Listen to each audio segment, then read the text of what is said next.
नमस्कार।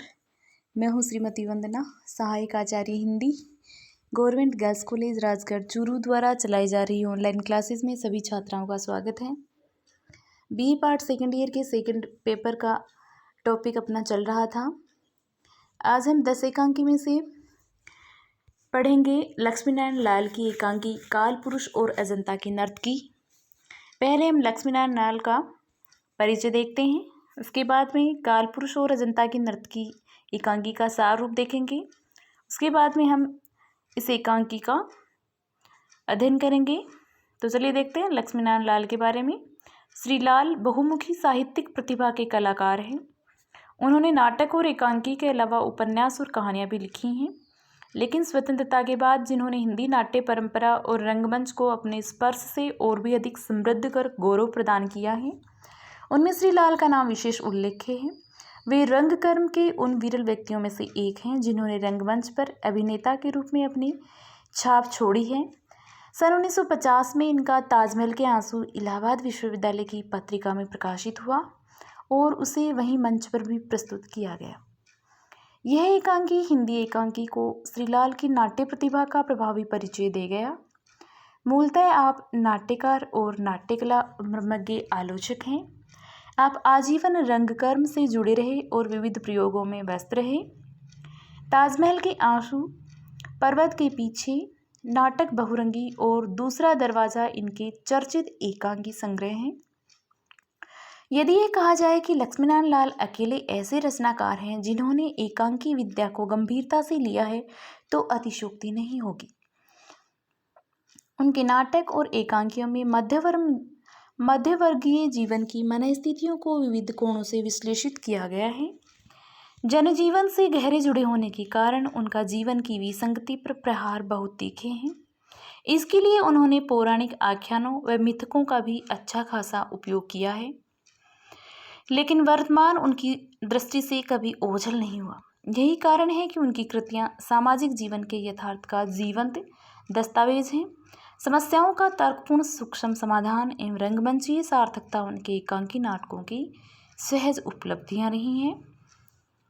तो इस प्रकार से यह एक बहुमुखी साहित्यिक प्रतिभा के कलाकार रहे हैं लक्ष्मीनारायण लाल, और उनके प्रसिद्ध एकांकी संग्रह ताजमहल के आंसू रही है। अब देखते हैं काल पुरुष और अजंता की नर्तकी एकांकी का सार।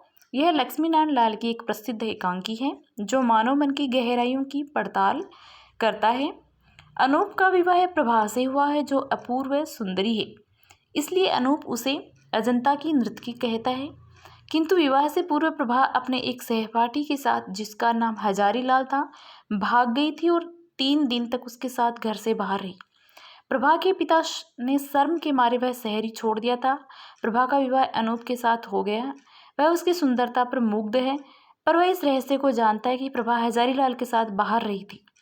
उसके मन में संदेह है, यद्यपि वह उसे अजंता की नर्तकी कहता है। वह स्वयं क्लब वगैरह भी जाता है, उसकी गतिविधियों का प्रभा को पता है। किंतु अनूप का एक मित्र मुन्नी उसके घर आता है और ठहरता है। यह प्रभा को अच्छा नहीं लगता, क्योंकि उसे पता है कि मुन्नी ही हजारी लाल है, और उसे लगता है कि प्रभा को पीड़ा पहुंचाने के लिए ही अनूप ने उसे बुलाया है। वह स्वयं को अपमानित अनुभव करती है और अनूप का घर छोड़कर जाने का निर्णय लेती है। अनूप उसे रोकना चाहता है। एकांकी में अनूप के कुंठित व्यक्तित्व तथा प्रभा की पीड़ा को बड़ी सुंदरता से व्यक्त किया गया है। इस एकांकी की भाषा सधी हुई है और संवाद बहुत ही अभिव्यंजक है। तो अब देखते हैं एकांकी काल पुरुष और अजंता की नृत्य, जो लक्ष्मीनारायण लाल का प्रसिद्ध एकांकी है। पात्र देखते हैं। पहले अनूप है, प्रभा है, चंदू और मुन्नी, एक मेहमान। पहला दृश्य है, स्थान है अकाउंट्स ऑफिसर श्री अनूप कुमार के बंगले का कमरा। समय 2 बजे दिन में। ऐसा कमरा जिसके पीछे अर्थात दर्शकों के सामने कोई दरवाज़ा नहीं, केवल दाएं बाएं ही दरवाजे हैं। दूर से कहीं लड़के बच्चों का शोर सुनाई देता है। दाईं ओर से दरवाजे पर चंदू का प्रवेश। अवस्था प्राय 45 वर्ष। चंदू, चलो दूर भागो, मत शोर करो यहाँ। गुस्से से गूंगी और ये गूंगी, भाग यहाँ से, भागती है कि नहीं अभी। फेंक कर मारने के लिए कुछ उठाने लगता है। तभी बाईं ओर बाथरूम से अनूप का प्रवेश। अवस्था 30-32 वर्ष। अनूप तौलिया चंदू की ओर फेंक कर टाई की गांठ ठीक करते हुए, क्या है? चंदू, जी वही पगली गूंगी है साहब, ऐसे खड़ी होती है कि हटने का नाम नहीं लेती। और ये लड़के हैं कि खामखा शोर मचाते हैं उसके पीछे, डांटने पर अब भागे हैं। अनूप, सुनो, गूंगी को बुलाओ तो ज़रा, यह क्यों आती है यहाँ? तुम फाटक बंद नहीं रखते क्या? चंदू, जी आप 1:30 बजे लंच के लिए फाटक के भीतर आए ने, लगता है उसके पीछे ही वह चली आई। घूमकर पुकारता है, चल गूंगी इधर आ। रुक कर गूंगी को यहाँ कमरे में बुला लूँ साहब? अनूप, नहीं, पूछो उससे, यह आए दिन क्यों आ टपकती है यहाँ? इसे क्या चाहिए पूछो। 4, 6, 10 जितने रुपए ये मांगे इसे दे दो और कह दो फिर कभी यहाँ ना आए। चंदू, बोल रहे संकेत से, क्या चाहिए तुझे? इशारे से। कितने चाहिए? 4 रुपए चाहिए, लेकिन फिर कभी यहाँ नहीं आई ना? आएगी तो बस दांत पीस कर रह जाता है। अनूप, लो दे आओ। 4 रुपए देता है चंदू को, बांध देना इसके कपड़े में और लड़के को डांट देना। चंदू का प्रस्थान। टेलीफोन की घंटी बजती है। अनूप फ़ोन पर, जी मैं अनूप अकाउंट्स ऑफिसर बोल रहा हूँ। क्या? जी थोड़ी देर में। ठीक है। हाँ, एक मेरे मेहमान आने वाले थे, कल ही आने को थे, आए नहीं, शायद कुछ कह नहीं सकता। जी टेलीफोन रख देते हैं। चंदू लौट कर आता है। बहू जी ने कब तक आने को कहा है? चंदू साहब बस आ ही रही होंगी। प्रसन्नता से वह देखिए आ भी गई।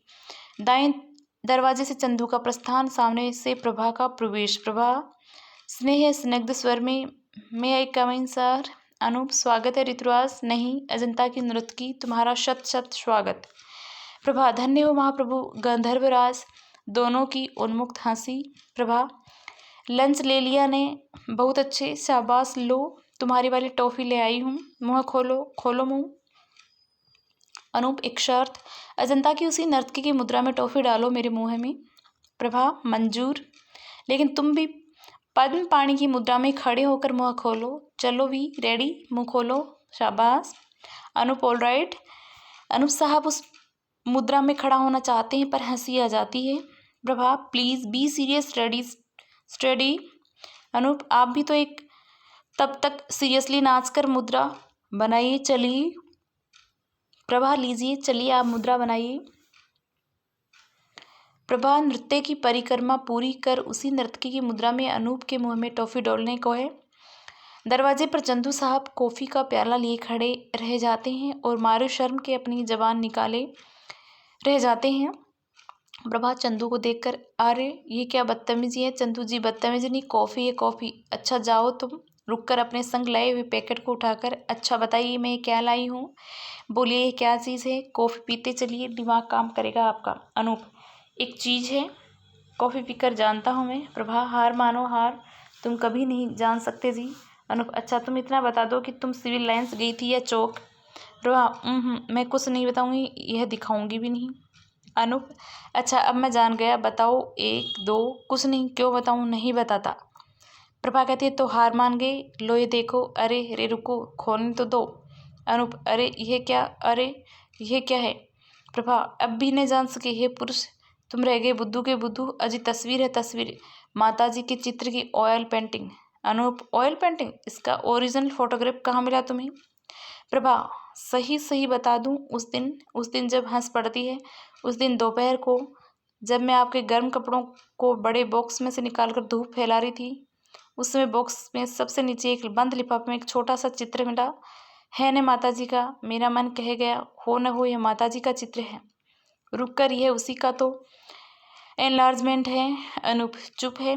तुमने अब तक मुझे बताया क्यों नहीं कि घर में माता जी का भी फोटो है? अब तो पा गई ने, अब कैसी शिकायत?